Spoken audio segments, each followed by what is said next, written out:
These are the complete patch notes, and I guarantee you it will be out this week. And I'll tell you why later on. So let's go through here. So we have 1.14. There are a lot of quality of life changes and several frequently requested improvements. Let's see here, the artifact. So they've talked about the artifact probably 3 times in the last 3 weeks, telling us, all the content creators to show everybody what it's all about. Here we are. It's going to be great. Every gacha game out there that has artifacts, that has gear that you do like this with variable substats, has a system in place because it's very important to have.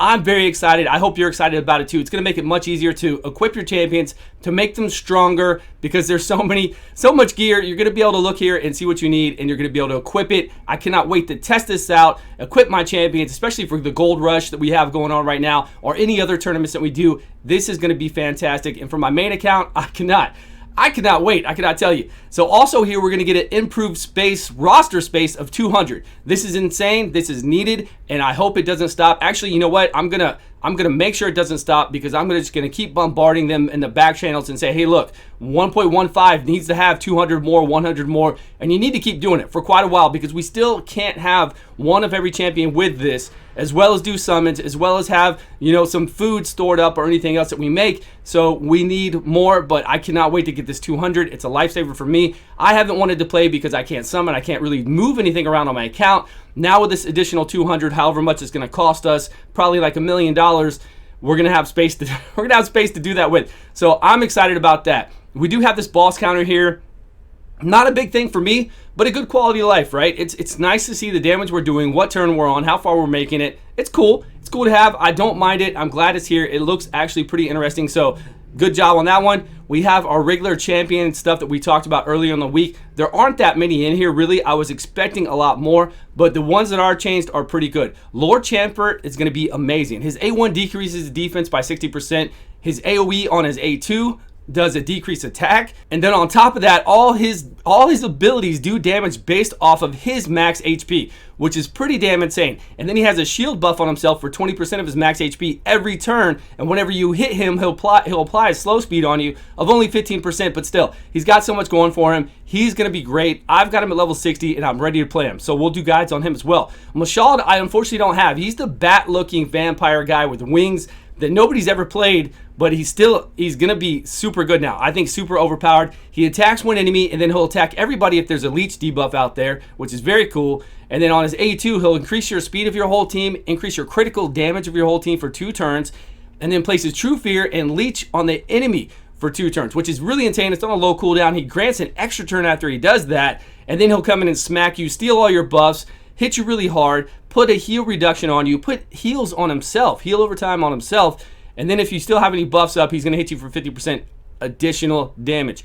Mashald is going to be very, very good after this update. War Chief, I'm not even going to read over what War Chief has here. War Chief is still not going to be used. Poor War Chief is not going to be used for anything. Mortu Macabre, he actually is a good champion already, just not a lot of people believe in him and play him. But after this update, he's going to be even better. So before, he wouldn't apply these block buffs unless there was a heal reduction up. He had a very low chance. Now he's actually going to have a 100% chance to apply the block buffs. And then if there is a heal reduction up on the enemies, it can't be resisted. So even better. And then his unlock his secret ability, which is his best thing, right? That's where he does the massive damage based off of his max HP. You cannot be revived if you kill somebody with it. It hits really, really hard. It's going to have a higher chance to proc. He's going to be a monster. He's going to be a true monster, and he looks awesome, right? He looks like the bloodthirster guy out there, so you have him. Richtof the Bold, before I didn't see that they capped his critical damage here for this ability on Cursed Hold, but now it's capped at 100% additional critical damage. I have no doubt that he's going to hit very hard if there's a lot of poisons up on this, but I still don't see him being a great, fantastic champion. We're going to have to test him out. I really don't like his A1 being AoE,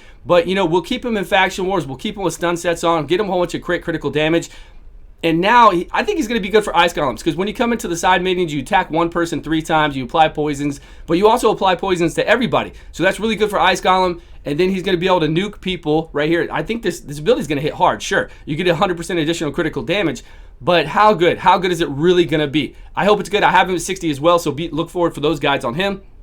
Duchess Lilitu's Veil, right? Her passive was changed to where, she no longer protects people, or I should say, whenever they're under a veil or perfect veil, she no longer lets them take less damage, right? Less AoE damage. That's fine. It's not a big deal. It's kind of wrapped up in Veil now anyways. It's just a lower form of it. Vergus, I'm not even going to read over him, but I can tell you, Vergus is going to be amazing carry. He's going to be really good in this game. I'm also going to have him at 16 ready to go. He looks phenomenal. He's a high elf. He's right there next to the best high elves, the best champions in the game. Right next to Thanazel, right next to Terrell and Royal Guard, and now we have Vergus here. He's going to carry your team through any content and then actually do really good damage because his A1 is based off of defense and it can hit hard. It can hit really hard. Plus, he's going to do ally protect like crazy on your whole team on a low cooldown along with everything else. Believe me, Vergus is going to be good. Oathbound, I'm not going to read over him. I already kind of read over him before. Certain situations, he might be okay. We'll have to see. But other than that, I really don't see that he's going to be amazing at anything in particular. So I don't want to read over all this. Occult Brawler, I've got him pulled up right now. So Occult Brawler's passive, it says, is no longer going to have a 1-turn cooldown. Well, the passive says that it applies that lower version of poison on himself every turn. And then also applies has a 70% chance to apply the 5% poison for 4 turns on an enemy at the start of each turn. So it says start of each turn. I assume that still means his turn. So I don't know why they're removing this 1-turn cooldown. If it was the start of every turn, right? Of each turn. Of every turn. Your allies' turns and the enemy's turn, that he had a chance to apply a poison on somebody and then also put one on himself. That would be insane. Really and truly insane. He would just start applying poisons like crazy. Could that happen? It would be fun. It would be cool, but I doubt it. So I don't know why there's no longer a cooldown on this ability. I don't know why. Maybe you guys can tell me in the comments below. Appreciate it. So Faction Wars, they're making it even easier. So after Stage 8 of Faction Wars, they're making Faction Wars easier for you to complete, easier for you to do, which is really good for all of us out there. In addition to that, they're removing Rank 2 glyphs. They're lowering the drop rate of Rank 2 glyphs in Stage 10 to 12.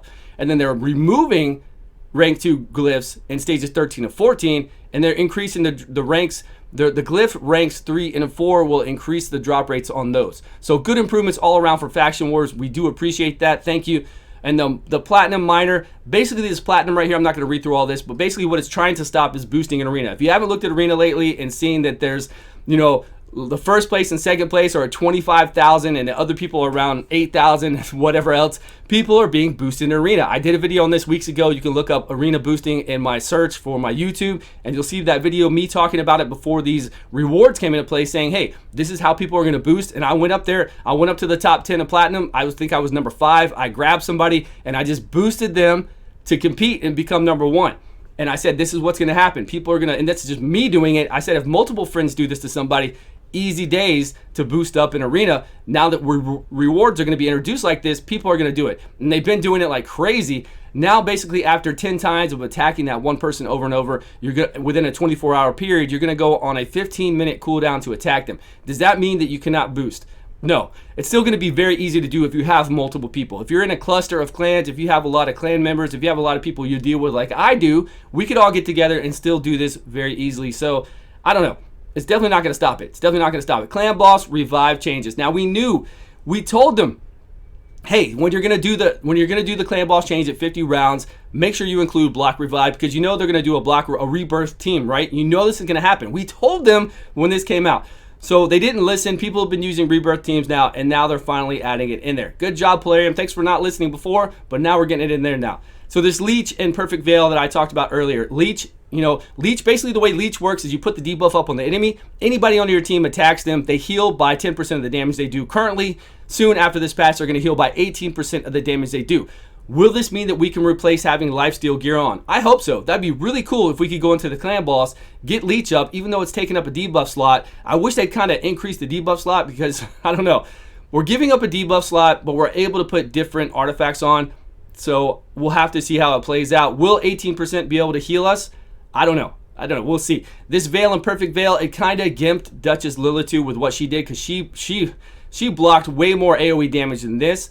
Veil needs more. This is not making Veil viable for anywhere. Veil needs much, much more to make it good. So I hope they keep improving on Veil, right? Make it better, make it better. Then they're kind of tooting their own horn saying that all these changes are going to make everybody awesome and everything awesome right here with these champions, and Duchess underwent the change, whatever. We get it. So Fear here, I'm going to pull up my other game over here. So Fear has been changed a little bit for mastery wise. So you could go down to Sniper to get that additional 5% chance to place Fear. But now it's going to be changed over to Fearsome Presence in the defense tree. So Fearsome Presence just basically it's a tier 6 in defense to increase stun, sleep, freeze, and provoke. Now fear is going to be included in that, and you won't be able, with Sniper won't be able to do it. Increase it by 5%, you'll have to go to Fearsome Present. Master Hexer has a 30% chance to extend a debuff, but now it will no longer affect fear. So there are other things in here too. If you look at Deterrence in the defense tree, Deterrence has a 20% chance to counterattack whenever somebody places stun, sleep, or freeze, which you use. And you use this in Arena a lot, especially against Torment in the defensive tree. Plus you have Retribution to where you counterattack. If you take 25% of your max HP or more, you get a 50% chance to counterattack. So a lot of people use this in Arena, right? It's very, very good. So now whenever somebody gets feared, you're going to have a 20% chance to counterattack. Deterrence is getting even better. Weird RNG counterattacks are going to happen even more in Arena. Kind of scary. And then you can look up the rest of these for what they do. Kind of the same thing, right? They're just removing it from the kind of the support tree, bringing it over to defense, and splitting up some of these ones that are really hard hitting, or stun you, sleep you, freeze you, provoke you, really mess up your team. So pretty cool. I'm glad they're doing that. It's not a big deal at all. It will actually help out the game. It'll help out the game. So I'm excited because I can't wait for these changes. We've been waiting for these changes. I need them in the game. Artifact sorting, love it. 200 additional space. Thank you. I need this. We need more, even more. The whales and the big spenders and everybody out there who does content are going to be super happy. We still can't collect every of one champion in the game, but it is a start. I want to see, and I'm going to push. Every update, we want to see 100 to 200 space added. This is cool for the champion counter. I can't wait for these new Lord Chamfer. It's going to be amazing. Malshald is going to be amazing. War Chief, I'm sorry, buddy, but you're still no good. Mortu Macabre is going to be good. Richthof, who knows? We'll see. And Vergus is going to be amazing. Occult Brawler, I don't know what's going on with that, but I hope it does it everybody's turn. That would be insane, but probably won't. Probably will not. That's really all I got. I can't wait for 1.14. It's going to be this week. I know it's going to be this week, so get excited. Get these champions ready, and I'll see you in game. If you have comments, please leave them below. Thank you all so much for the support. Please subscribe if you haven't, and I will see you guys all on a video soon.